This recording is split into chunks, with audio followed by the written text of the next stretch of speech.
sometimes people have a lot of unanswered questions or are not comfortable with their own mortality. There is the very real fear that its presence has always been and will probably continue to be a problem and a threat.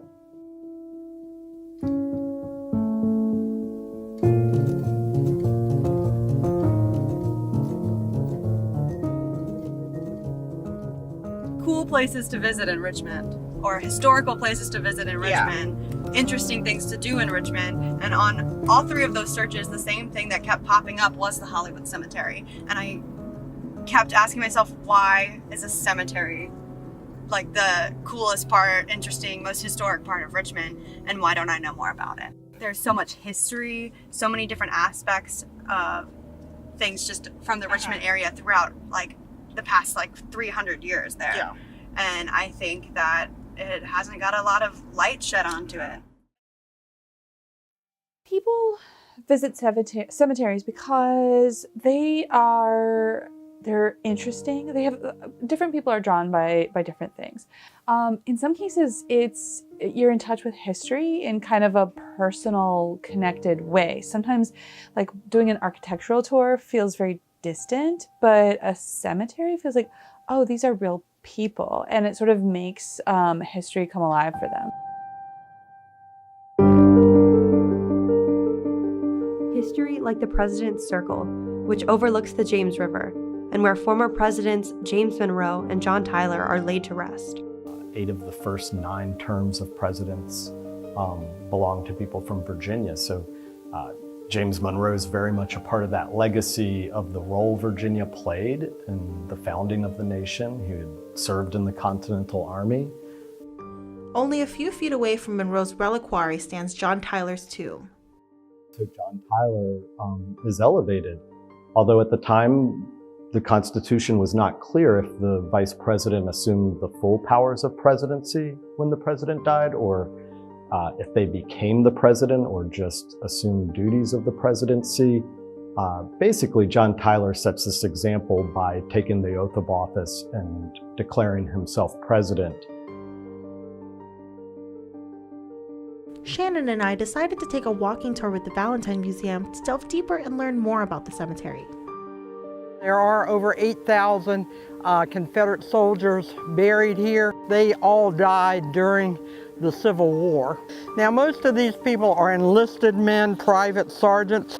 This is our 90-foot pyramid. It was put here to honor the dead. Along with the 18,000 soldiers buried in the cemetery, the President of the Confederacy, Jefferson Davis, is also buried here along with his family.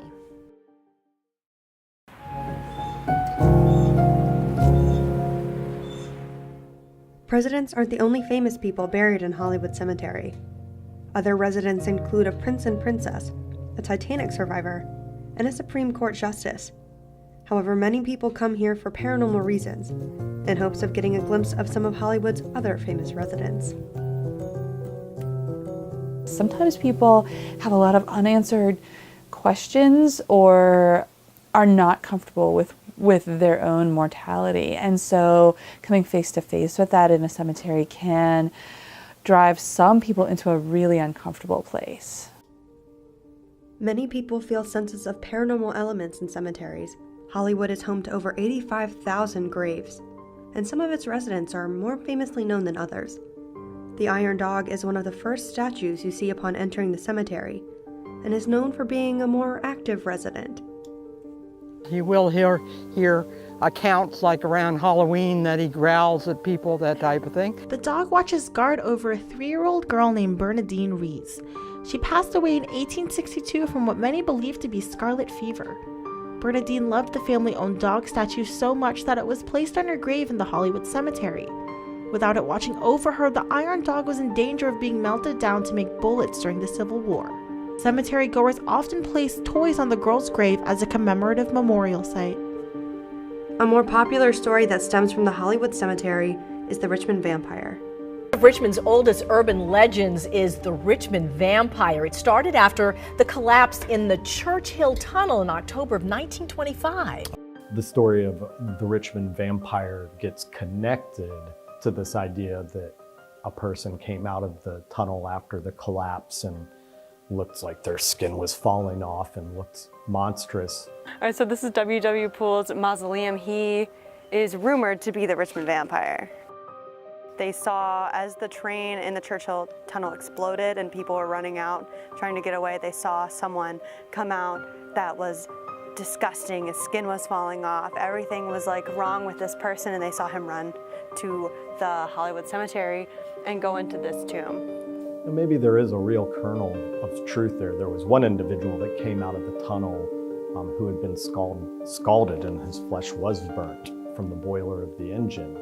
And I think he dies of his wounds later. So. While the paranormal may attract some, others are drawn to the atmosphere that the Hollywood Cemetery holds and the memories that remain there. Famous Richmond-based band Gwar decided that the Hollywood Cemetery would be the best place to house a memorial for their lead singer Dave Brockie, who passed away in 2014. You know, Dave is an important figure in music in Richmond, and he's really actually an important figure in music, certainly in shock rock and punk rock and heavy metal. Very gifted artists, and Hollywood Cemetery was really sort of part of the fabric of the Richmond punk scene in a weird way. But even and so we would go to Hollywood Cemetery to hang out. So it was a place where we trespassed a lot. He really loved the big. He was a history buff. He really liked the pyramid that's there with the soldiers buried underneath it. The legend of the vampire that's buried in Hollywood Cemetery. There's a lot of people who want to participate in grieving Dave and who want to participate in remembering now. You know, we can't really accommodate all those people. That having a place for them to go is what's important. What he did has made a mark in that city, so there should be a marker for him. With or without a vampire or ghost dog, the Hollywood Cemetery still stands as a landmark, full of history and untold stories that won't be taken to the grave.